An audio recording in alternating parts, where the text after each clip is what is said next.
So this film, basically, I mean, I'll have to take it back to the real life Najib. It all started from the life that a man actually lived. This film is based on a real story.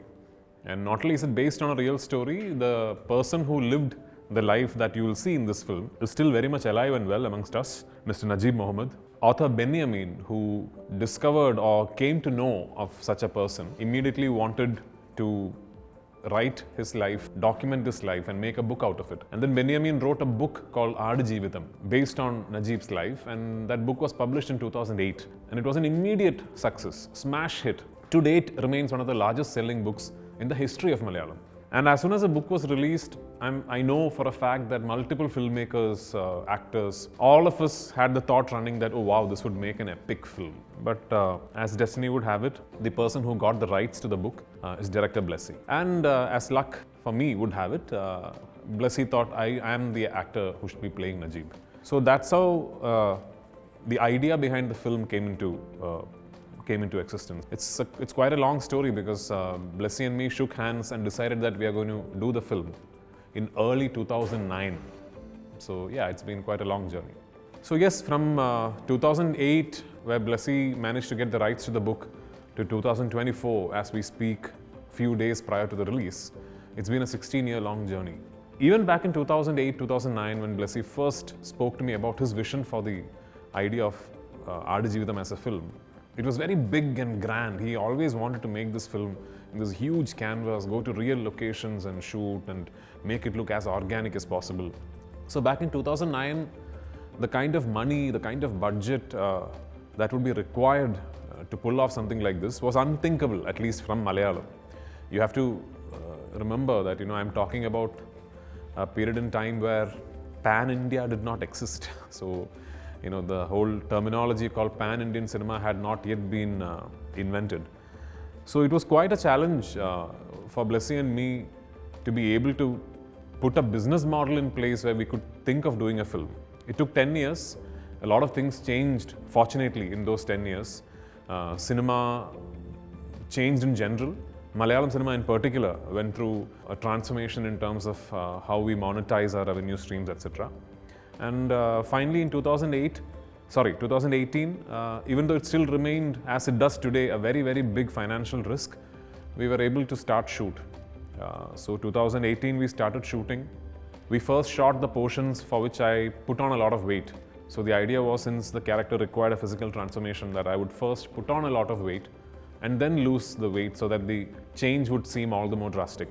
So I had put on a lot of weight and we shot all those portions. First in Kerala, then we went to Jordan and shot the desert portions where I was required to look fat. And then we stopped shoot, and the idea was that I will be given about 7 to 8 months to lose as much weight as I can. And I ended up losing way more than I anticipated. I ended up losing 31 kilos and I looked like a different person, which you will see in the film.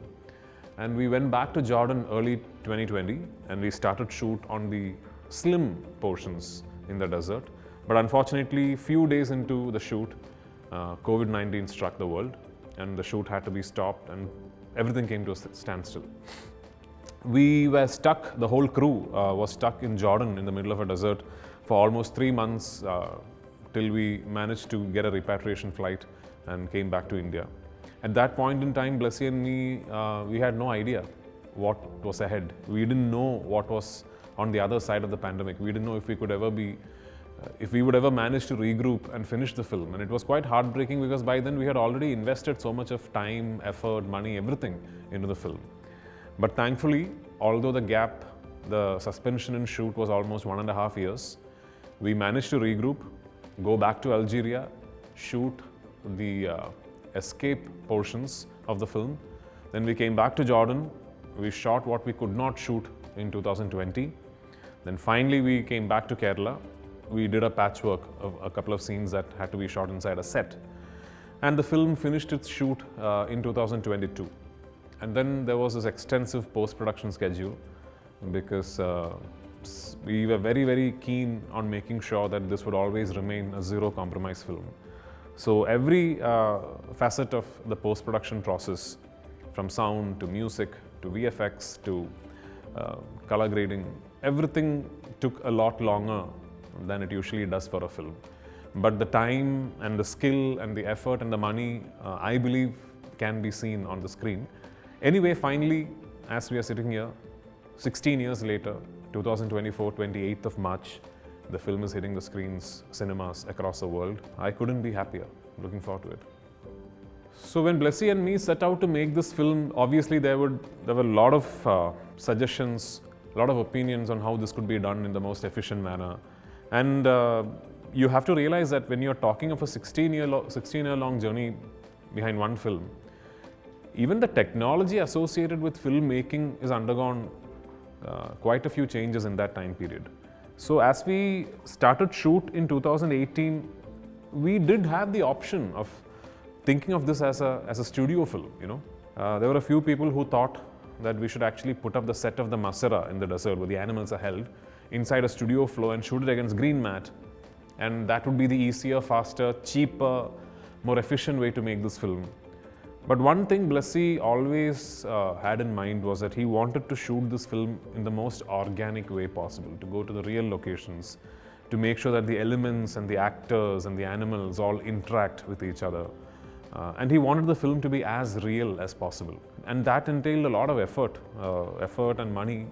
And also shooting in a topography like a desert involves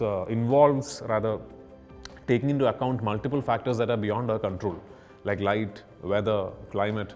Blessy even went to the extent, Blessy and Sunil, our cinematographer, even went to the extent of charting each scene and deciding, okay, this scene has to happen within the story at this particular time of the day. So then there were multiple scenes, like say for example, a sunrise scene.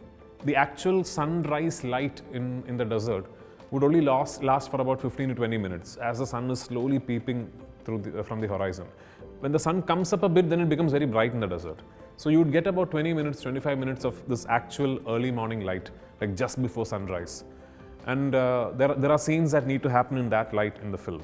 And this would be like one scene shot across 25 sunrises, you know, through 25 days. Same thing for a scene that we thought should happen when the sun is dead on top with absolute top light beating down on the actors.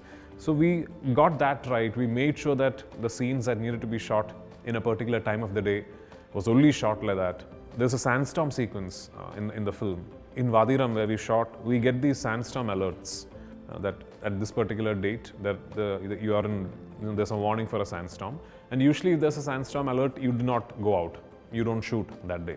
But you know, the filmmaker that Blessy is, when we got this entire dates of potential sandstorm alerts in Vadiram, Blessy started thinking in terms of how can we shoot in the real sandstorm.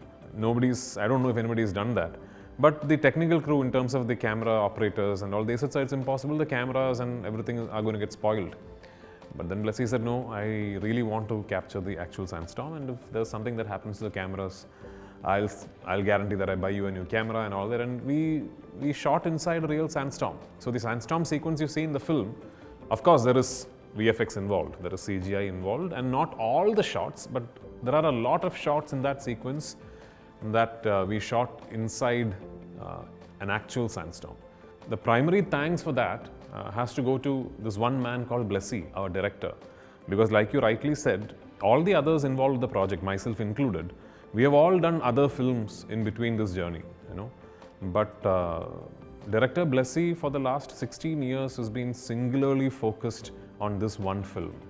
And I think it's his conviction, his laser-like focus, you know, his belief in what he's creating that led the team, that made sure that we were all traveling coherently in the same direction. And it's a privilege to have worked with such a visionary leader, such a world-class filmmaker who set aside such a big time, such a big phase of his life to create that one big masterpiece he wanted to. So that's truly inspiring for me. I think Goat Life is mostly about the resilience of the human spirit. And like most survival stories, the common foundation that all these survival stories will always share is the resilience of the human spirit. It's just one man fighting against all odds, all the adverse circumstances to make it out of there. And the fact that it is a true story makes it all the more incredible. More than anything, I think what you will connect with when you watch The Goat Life is that one glorious celebration of the human spirit and the strength of the human mind. I think you'll walk out of the theatres inspired. We are going through a time and age when I think the human mind and our resilience is becoming progressively fragile due to various reasons, due to the age and time that we are living in, due to the fact that our world sometimes exists in something that is not real, like the digital domain. You hear so many stories of people taking their own lives, say for instance, for reasons you think are not strong enough. You read these articles of somebody breaking up with a lover and then committing suicide.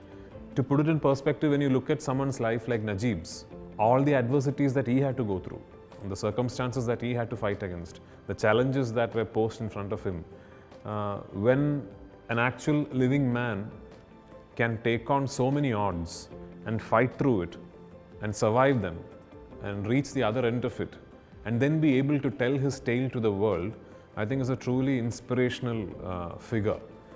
More than anything, I think when you walk out of the theatres, I hope and I pray that you feel inspired in life. So this is not a film that has very many characters, but of course the few characters that are in the film all hold pivotal roles within the plot. There is of course Najib, the protagonist that I am playing. There is Hakim, played by this new actor called Gokul. That's a very, very important role in the film. A character called Ibrahim Khadri, extremely pivotal, played by Jimmy Jean Lewis, again a wonderful actor in the film. Then within the film you don't really name their characters because they are only addressed as Arbabs, which I think literally translates to owner. So there are two Arbabs in the film. The main Arbab being played by Talib, again a great actor from Oman, and the other Arbab being played by Rick, another wonderful actor from the UAE. Then of course there is Sainu, Najib's wife, his biggest motivation to fight, his biggest motivation to live through those tough days. And Sainu is played by Amala Paul. Then there are a lot of other characters. All of them hold a very small but significant place, mostly in the flashback of Najib's existence, of that part of the story where Blessy tells you who was Najib before he landed up in the desert. What did he leave behind in those points?